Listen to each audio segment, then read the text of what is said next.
Bonjour tout le monde. On est de retour encore une fois pour un enseignement de la parole de Dieu. Un enseignement où est-ce que, encore une fois, on va laisser le Saint-Esprit nous parler, le Seigneur nous parler à travers cet enseignement. Ce n'est pas les paroles d'un homme qu'on entend, mais c'est vraiment les paroles de Dieu qui sont inspirées, qui sont apportées en ce moment même. Alors, on va commencer en prière si vous voulez bien. Alors, Seigneur éternel, je te remercie pour ce temps qu'on va avoir ensemble ce soir. Et je te prie, Seigneur, que tu puisses nous parler. Seigneur, que ta parole puisse pénétrer en nous et nous parler chacun de nous personnellement. Je te prie, Seigneur, que tu viennes renforcer notre foi, que tu viennes nous raffermir et que tu viennes, Seigneur, par ton esprit, apaiser nos craintes, Seigneur. Car nous n'avons pas à avoir des craintes, on n'a pas à avoir peur parce que tu es notre Dieu et que tu veilles sur nous. Alors, Père, je te le demande au nom de Jésus. Amen. Alors, le titre du message ce soir, mercredi, c'est « Comment réagir en temps de contrainte ». Comment réagir en temps de contrainte. Alors, ce matin, je me posais la question, justement, cette question-là, c'était « Comment réagir en temps de contrainte ». Comment, je vais juste fermer ça ici, là, c'est ça. Alors, comment réagir en temps de contrainte? Vous savez, c'est une question qui est tout de même légitime dans le temps que nous vivons. On vit un moment de contrainte. On vit un moment où est-ce qu'on est contraint, c'est-à-dire qu'il y a bien des libertés qui nous sont enlevées, il y a bien des libertés qui nous sont on n'a pas accès, comme par exemple on n'a pas accès de se promener n'importe où, on n'a pas accès d'aller n'importe où comme on veut, on n'a pas accès de voir n'importe qui, on n'a pas accès d'aller chez des personnes. On est contraint. Je suis pas en train de discuter, de dire est-ce que c'est bien, est-ce que c'est pas bien, est-ce que c'est ça est-ce que c'est correct, c'est pas correct. C'est pas ça que je veux discuter. Je suis juste en train d'expliquer la situation. Alors, je me suis demandé comment un chrétien devrait réagir aujourd'hui. Comment, en tant que chrétien, je me dois de réagir aujourd'hui? Comment? Et encore là, c'est une question qui est légitime. Mais rassurez-vous, ce soir, je ne vous jugerai pas et je ne vous dirai pas quoi faire. Parce que vous dire quoi faire, c'est pas mon job. Honnêtement, c'est celui du Saint-Esprit. C'est pas à moi de vous dire quoi faire. Je vous apporte simplement la parole de Dieu. Ce que je veux faire, c'est seulement de vous donner quelques exemples dans la parole de Dieu, dans la Bible, de certaines personnes, comment est-ce qu'elles ont réagi lorsqu'elles ont été contraintes. Comment quelle attitude elles avaient lorsqu'elles ont été contraintes. Et c'est des bons exemples pour nous, je pense, de voir comment est-ce qu'on peut réagir nous aussi lorsqu'on est sur la contrainte. Mais tout d'abord, permettez-moi de vous mettre en contexte.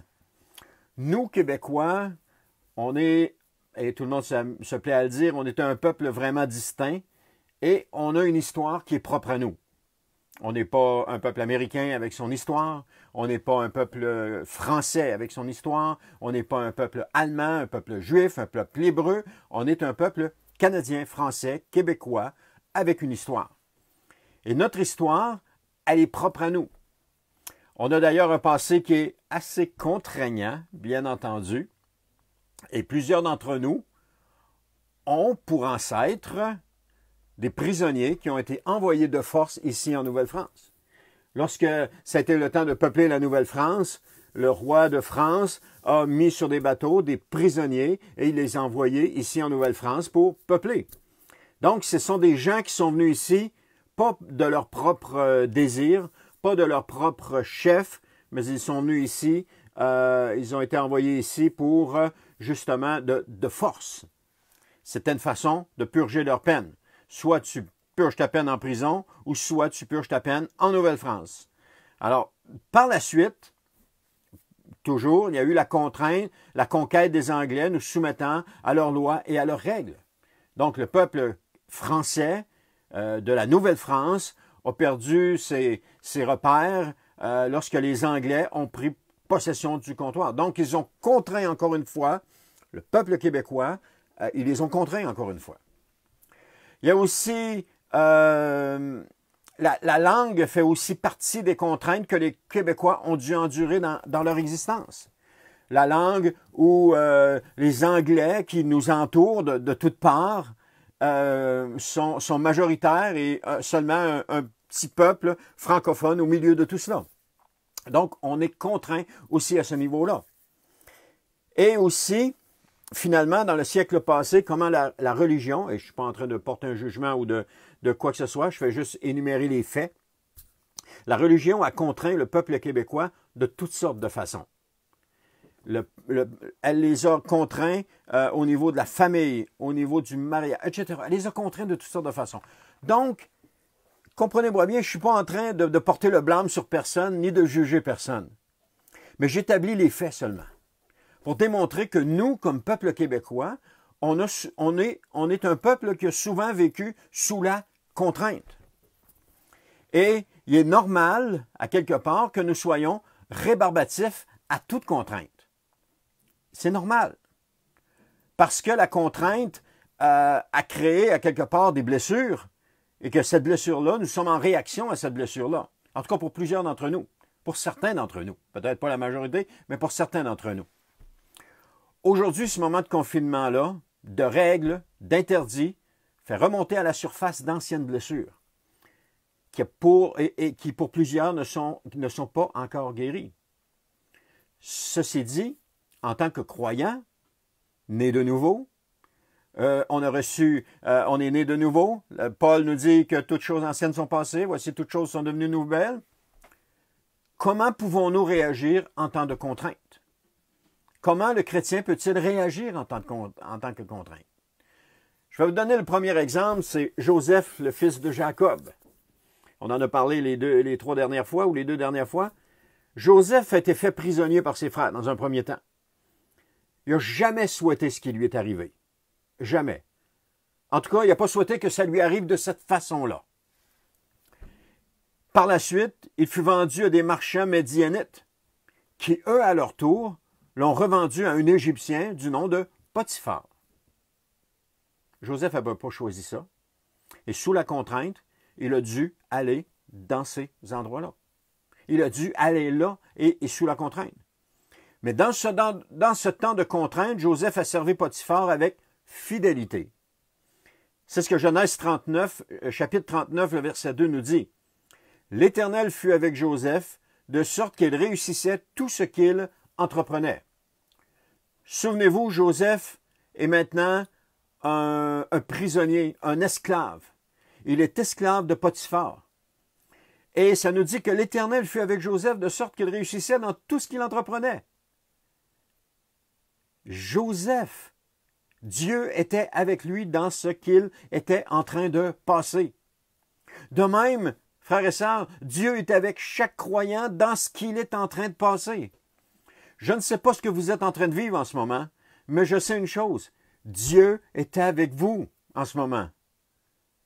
Je ne sais pas à quelle réalité vous faites face, je ne sais pas non plus à quelle frustration vous faites face, à quelle sorte de contrainte et comment vous réagissez, mais ce que je peux vous dire, c'est que Dieu est avec vous en ce moment. Et dans la situation de Joseph, Potiphar avait confiance à Joseph et il l'établit sur tous ses biens. Un homme qui se retrouve dans cette situation-là, contre sa volonté, qui plaît à son maître et qui l'établit sur tous ses biens. C'est extraordinaire de voir le caractère de cet homme-là, comment est-ce qu'il a réagi. Mais il y a une raison, on va le voir tantôt, il y a une raison pourquoi il a réagi comme ça. Joseph, soumis à la contrainte, est devenu l'homme de confiance de Potiphar. Une chose qui caractérisait Joseph, c'est que Dieu était avec lui. On l'a vu tantôt, c'est ce que je vous ai lu dans le chapitre 39. Dieu était avec lui. Et je vous le répète encore, ce n'était pas le choix de Joseph, mais il faisait confiance à Dieu. Il faisait confiance à Dieu. Il avait une vision de où est-ce que Dieu voulait l'amener. C'est ça qui faisait que Joseph était motivé. Il avait une vision de où est-ce que Dieu voulait l'amener. On l'a vu dans les derniers enseignements. Dieu lui avait donné un rêve et Joseph s'en allait dans cette direction-là. Il s'en allait où est-ce que Dieu voulait l'amener. Il avait cette confiance inébranlable en Dieu. C'est ça qui faisait la particularité de Joseph. Qu'importe les événements, qu'importe ce qui arrive, Joseph avait une confiance inébranlable en Dieu. Il connaissait son Dieu, il savait ce que Dieu avait dit et il s'en allait avec certitude dans la voie que Dieu avait tracée devant lui. Est-ce que c'était une voie facile? Non, c'était pas une voie facile. Est-ce que c'était un chemin ardu, rocailleux, montagneux, avec des escarpements abrupts? Oui, c'était tout ça. Mais Joseph s'en allait dans cette direction-là et il avait confiance en son Dieu. Alors, à cause de cela, il se soumit à la situation et décida de faire de son mieux en servant Potiphar. Dans le fond, Joseph, lorsqu'il servait Potiphar, c'était pas Potiphar qu'il servait, mais c'était Dieu. Parce qu'il savait que Dieu est à l'origine de tout ce qui lui arrivait. De même, Dieu est à l'origine de tout ce qui nous arrive. Oubliez jamais ça. Parce que Dieu a tout en contrôle. Dieu a un plan pour chacun de nous. Dieu a des projets pour chacun de nous. Dieu nous a révélé ses plans et ses projets à chacun de nous. Et Dieu nous conduit dans ce chemin qui nous amène dans ces projets-là. Par la suite, on continue avec Joseph, par la suite, Joseph se retrouve en prison. Il se retrouve en prison pourquoi? Pour un geste qu'il n'a pas commis. C'est une injustice à son égard. Ah, Joseph aurait pu être rempli d'amertume. Il aurait pu être rempli d'amertume, mais je veux dire, il aurait pu être amer dans tout cela. Mais c'est pas ça que Joseph a fait. Il n'a pas été amer dans tout cela. Il s'est soumis à la contrainte malgré lui. Encore une fois. Qu'est-ce qui s'est passé pour lui?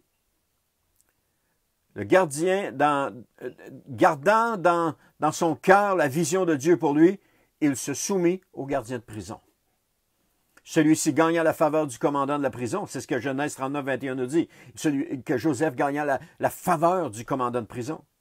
Ce qui eut pour effet que Joseph fut en charge de tous les prisonniers. C'est extraordinaire de voir ça.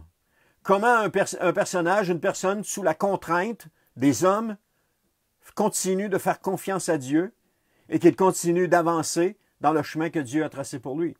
Pourquoi? Je l'ai dit tantôt. Parce que Joseph avait la vision de ce que Dieu voulait pour lui. Et la question que je vous pose ce soir, quelle est la vision que Dieu a pour vous? Et qu'est-ce que Dieu veut pour vous? Et quelle est votre réaction aujourd'hui dans ces temps de contraintes? Tout ça est attaché ensemble. Tout ça est relié ensemble les uns avec les autres. Ça fait toute partie de l'amalgame de notre vie. Ça fait toute partie, ce sont tous des liens qui sont rattachés ensemble dans notre vie. Parce que Dieu est en contrôle de toutes choses. J'ai dit il y a quelque temps, Dieu ne règne pas sur la terre. Il ne règne pas sur la... bref. Dieu règne sur la terre. Il est au-dessus de la terre. Il règne au-dessus de la terre. Amen, c'est ça que j'ai dit. Donc, Joseph n'avait pas choisi ce qui lui arrivait, mais il a été capable de tirer profit de chacune des situations dans lesquelles il s'est retrouvé. Son attitude en temps de contrainte fut un sauf-conduit pour lui. Son attitude lui a permis d'être un sauf-conduit pour lui. On a un autre personnage aussi. L'exemple de l'apôtre Paul. L'apôtre Paul s'est retrouvé plus souvent qu'à son tour dans des situations difficiles. Il a été soumis à différentes contraintes. On va en lire juste quelques-unes dans 2 Corinthiens chapitre 11, versets 23 à 28. Et vous allez voir. C'est Paul qui parle ici, il écrit aux Corinthiens, il dit « Quand j'ai travaillé davantage, j'ai été plus souvent en prison. » En parlant de ses adversaires, là. Et j'ai été plus souvent en prison. J'ai essuyé infiniment plus de coups. Plus souvent, j'ai vu la mort de près. 5 fois, j'ai reçu des Juifs 40 coups moins 1. 4 fois 5, ça fait 200 coups. Moins 1, ça fait 195 coups. Moins 5 coups. Ça fait 195 coups qu'il a reçus.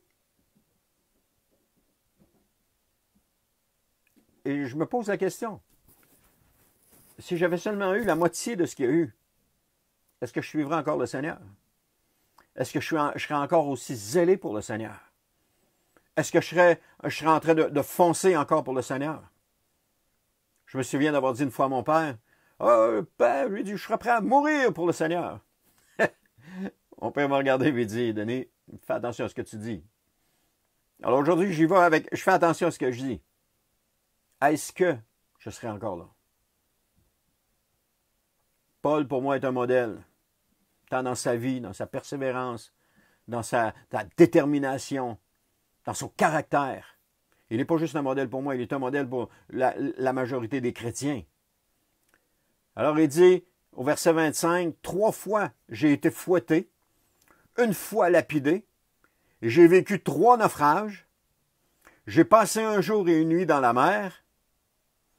Souvent en voyage, au verset 26, souvent en voyage, j'ai été en danger au passage des fleuves, en danger dans les régions infestées de brigands, en danger à cause des Juifs, mes compatriotes, en danger à cause des païens, en danger dans les villes, en danger dans les contrées désertes, en danger sur la mer, en danger à cause des faux frères. Wow! J'ai pas fini, je vais continuer tantôt. Toutes ces choses dans lesquelles il a été en danger.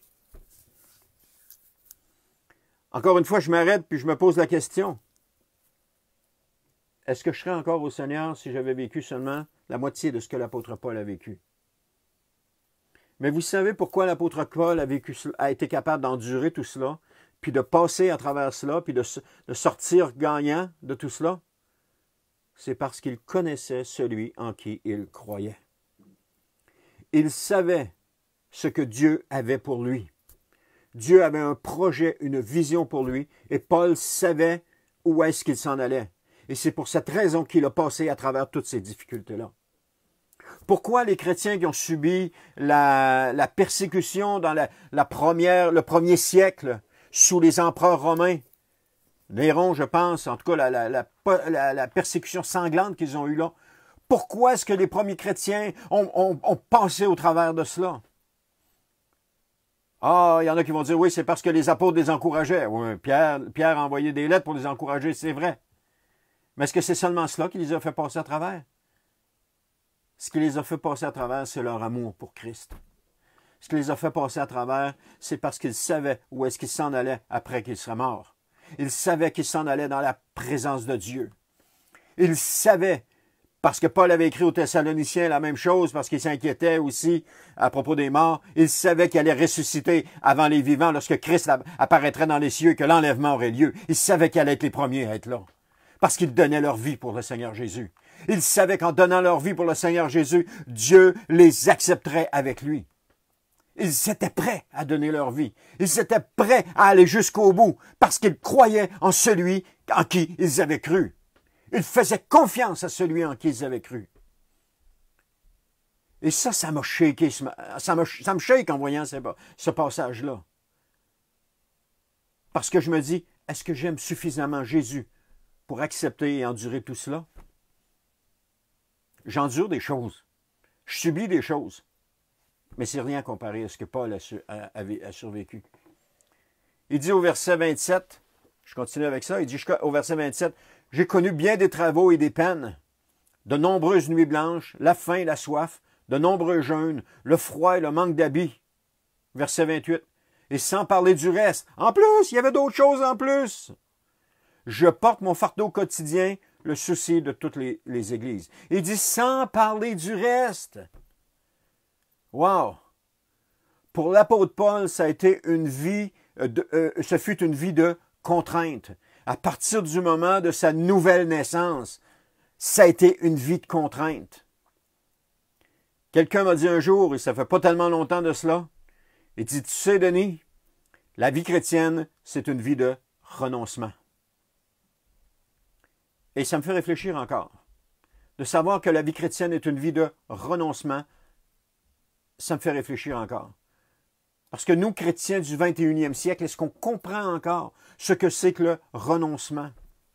Est-ce qu'on est en mesure de saisir exactement ce que Christ voulait dire quand il dit « Si tu veux être mon disciple, porte ta croix et suis-moi ». C'est-à-dire, mets ta vie de côté, ça t'appartient plus, ça m'appartient, fais de moi ton Seigneur et suis-moi. Est-ce qu'on a compris ça aujourd'hui? Je vais juste lancer la question, je ne juge pas personne et je n'essaye pas de mettre personne dans l'embarras. Je vais juste lancer la question, est-ce qu'on a compris cela?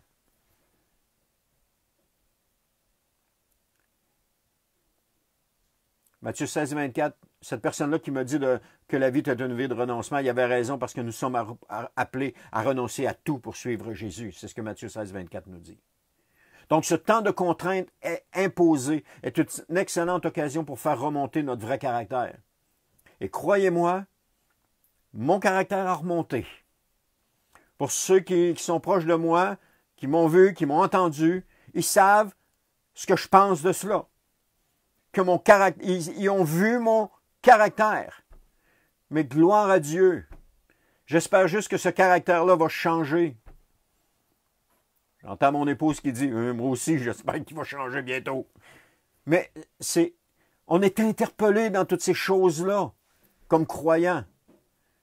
Parce que vous savez, je l'ai publié aujourd'hui, nos réactions sont le reflet de nos blessures du passé.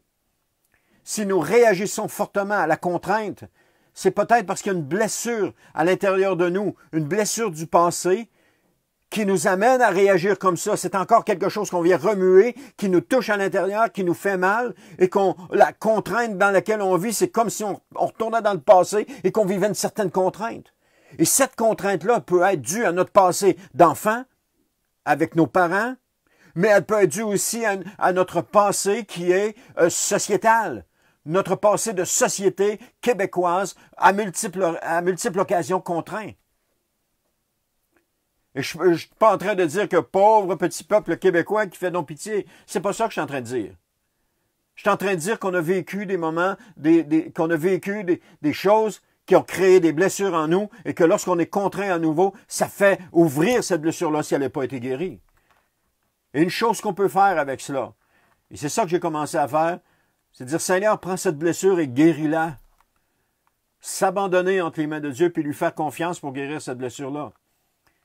Et j'espère juste quand je vais aller au magasin, avoir une attitude différente, et je m'en repens devant le Seigneur, mon attitude n'a vraiment pas été bonne ces derniers temps. Toutes les contraintes qu'on nous impose, on n'est pas habitué à ça. Et je vous avoue, ça me dérangeait, mais pas à peu près. Mais j'espère juste que mon attitude va être différente, que je vais avoir juste une attitude de compréhension envers les autres. Parce que si on est dans cette situation-là, ce n'est pas de la faute de la caissière qui nous répond. Si on est dans cette situation-là, ce n'est pas de la faute de la personne qui met les cannes de fruits ou les cannes dans les étagères à l'épicerie ou qui met le matériel dans la quincaillerie dans les étagères. Ce n'est pas de leur faute à eux. On n'a pas comme croyants, on n'a pas à se défouler sur ces personnes-là. Au contraire, j'ai entendu un non-croyant dire quelque chose à un moment donné à propos de cette situation-là, de dire à une caissière, je vous remercie beaucoup d'être là, puis de tenir le fort malgré toutes les situations difficiles. Et la caissière lui a répondu à ce moment-là, monsieur, elle dit, vous êtes le premier qui me dit merci, parce que généralement, les gens, soit ils ne me parlent pas, soit ils m'envoient promener. Et là, je me disais, mais je suis chrétien, j'ai la vie éternelle en moi, je suis ambassadeur de Christ, je suis porteur d'un message de bonnes nouvelles. Et qu'est-ce que je fais? Je suis en train de réagir à une situation de contrainte qui me dérange, qui dérange mon petit moi, mon pauvre moi, ça me dérange. Je vous l'avoue ce soir. Puis je me repens devant Dieu, devant vous, je demande, Seigneur, je te demande pardon pour mon caractère. Et je te prie de changer cela. Et de m'aider à passer par-dessus cette contrainte-là. Parce que ça, c'est dû à une blessure. Et malheureusement, et trop souvent, la plupart du temps, nous sommes en réaction. Et c'est ce qui se passe aujourd'hui avec le confinement imposé. Nous sommes en réaction. Mais comment l'apôtre Paul a-t-il réagi? Ça l'a eu bonne. Dans Philippiens, chapitre 3, versets 13 à 14, il dit, il y en a qui le connaissent déjà, il dit, mais je fais une seule chose, oubliant ce qui est derrière moi, et tendant de toute mon énergie vers ce qui est devant moi. Je poursuis ma course vers le but pour remporter le prix attaché à l'appel de Dieu, à l'appel que Dieu nous a adressé du haut du ciel dans l'union avec Jésus-Christ. Là, je pense que ça vaut la peine que je le répète. Il dit, mais je fais une seule chose qu'il fait, oubliant ce qui est en arrière, qui est derrière moi, et tendant de toute mon énergie vers ce qui est en avant de moi. Qu'est-ce qui est en avant de nous? La vie éternelle, frères et sœurs. La présence de Dieu, passer l'éternité avec Dieu, c'est ça qui est en avant de nous. Il dit, je poursuis ma course vers le but pour remporter le prix attaché à l'appel de Dieu, que Dieu nous a adressé du haut du ciel dans l'union avec Jésus-Christ. Je vous en donne un autre. Un dernier exemple. On va terminer avec ça bientôt. L'exemple de Jésus. Ésaïe 53, les versets 6 à 8. Ça nous dit, Ésaïe chapitre 53, versets 6 à 8, qui nous dit, « L'Éternel a fait retomber sur lui les fautes de nous tous. On l'a frappé et il s'est humilié. Il n'a pas dit un mot, semblable à un agneau mené à l'abattoir, tout comme la brebis muette devant ceux qui l'attendent. Il n'a pas dit un mot. Il a été arraché à la vie par la contrainte suite à un jugement. » Voilà le véritable caractère de notre Sauveur. Jésus n'était pas en réaction, mais il était en action. Il savait où est-ce que Dieu le conduisait et lui, il faisait confiance à son Père. Il s'est soumis à la volonté de Dieu en tout point, parce qu'il savait où est-ce qu'il s'en allait. Luc 22, 42 nous dit, « Ô Père, si tu le veux, écarte de moi cette coupe, toutefois que ta volonté soit faite, et non la mienne. » Ici, on est juste avant que Jésus soit arrêté. Il sait à travers quoi il va passer. Il sait qu'il va être arrêté, qu'il va être emmené prisonnier de nuit, qu'il va être jugé de nuit injustement, que des menteurs vont témoigner contre lui. Il sait qu'il va être frappé. Il sait qu'il va être amené devant Pilate. Il va être frappé. On va cracher sur lui. On va le ridiculiser. On va lui mettre une couronne d'épines sur la tête. Et on va lui dire, si t'es le roi, hein, amen. Et ensuite de ça, il est devant Pilate, où les gens qui sont en bas, les gens qui la veille, l'accueillaient comme un roi, et qui le lendemain le crient, crucifie, crucifie, crucifie-le. Crucifie-le. Et Jésus, à ce moment, connaît toute l'ampleur de ce qui va passer, parce qu'après que le jugement est rendu, Barabbas est libéré et Jésus est conduit à la croix et est amené sur la croix et il est crucifié là avec des brigands. Lui qui n'avait commis aucune faute. Il n'avait commis aucune faute.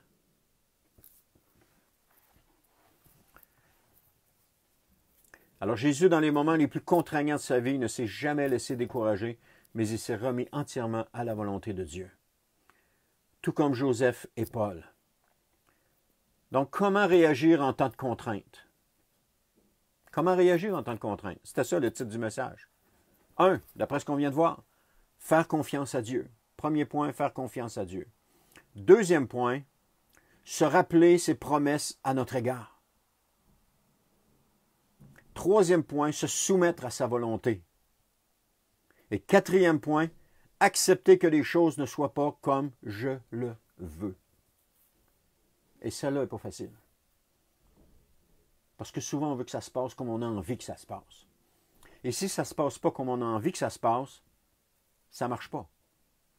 Alors, accepter que les choses ne soient pas comme je le veux.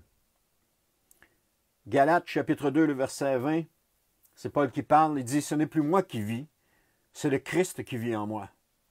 Ma vie en tant qu'homme, je la vis maintenant dans la foi au Fils de Dieu, qui par amour pour moi, s'est livré à la mort à ma place. » Voici 3 hommes. On vient de voir 3 hommes. Et leur réaction lorsqu'ils ont été soumis à la contrainte.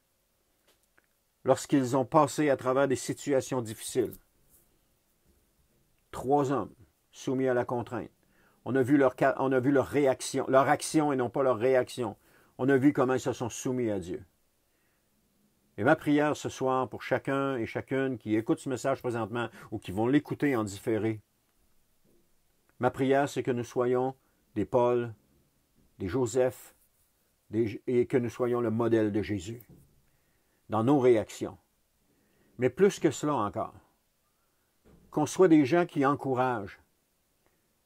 On est tous sous la contrainte. Tous. Vous l'êtes, je le suis, nous le sommes. On pourrait le conjuguer. Hein? Je suis sous la contrainte, tu es sous la contrainte, il est sous la contrainte, nous sommes sous la contrainte, vous êtes sous la contrainte, il ou elle sont sous la contrainte. Ça se conjugue très bien. Nous le sommes tous. Maintenant, ce qui va faire la différence, c'est la réaction qu'on va avoir. Est-ce qu'on va faire confiance à Dieu? Est-ce qu'on va se soumettre à Dieu? Est-ce qu'on va accepter cette situation-là qui est hors de notre contrôle, qui n'est pas ce qu'on a choisi, et qu'on va devenir des croyants proactifs? On va devenir des croyants proactifs. Est-ce que c'est cela? Amen. Je vous laisse avec cette réflexion-là. Je vous laisse avec ça. Seigneur Jésus, je te remercie pour ce temps avec mes frères et mes sœurs. Je te remercie pour ce temps qu'on a pris ensemble. Je te remercie, Seigneur, pour ce temps que tu as permis qu'on puisse entendre ce message. Et Seigneur, je te prie encore une fois que tu puisses nous conduire dans tes voies, que tu puisses nous conduire sur les chemins que tu as tracés pour nous et que tu nous aides, nous comme croyants, à accepter les chemins que tu as tracés pour nous et passer à travers ces chemins-là. Alors, Père, c'est dans le nom de Jésus que je te le demande. Amen. Alors, frères et sœurs, merci. Et oui, n'hésitez pas à le dire. À partir de maintenant, on va procéder sur la page du Centre chrétien pour partager les messages à chaque semaine, le mercredi et le dimanche. Je vais d'ailleurs placer en fin d'après-midi un petit message pour le dire. Et on va placer cela. Une autre chose pour ceux qui écoutent en direct ou ceux qui vont l'écouter, sur la page du Centre chrétien, ce serait le fun qu'on puisse se voir. Et une façon que j'ai pensé qu'on pourrait faire, on va le faire Anne et moi tout à l'heure, de mettre un petit message de vous, pas écrit, un message vidéo. On veut se voir. On aurait pu mettre hashtag on veut se voir, mais anyway, on l'a pas mis. On veut se voir. Et juste nous dire, là où vous êtes, comment vous allez.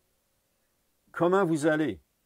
Comment nous donner quelques nouvelles de vous? Ça n'a pas besoin d'être long. On ne va pas avoir des affaires de 5-10 minutes. Juste une minute maximum, 2 minutes dans le plus, juste pour nous dire que vous êtes là puis qu'on veut vous voir. Amen.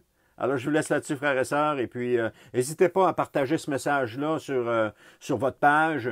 Mettez-le afin que le maximum de croyants puissent l'entendre, parce que c'est un message vraiment pour encourager les croyants. Alors, merci d'avoir été là, que le Seigneur vous bénisse, et on se dit à dimanche matin, même heure, pas même heure, pardon, à 10 heures, mais même poste. Amen.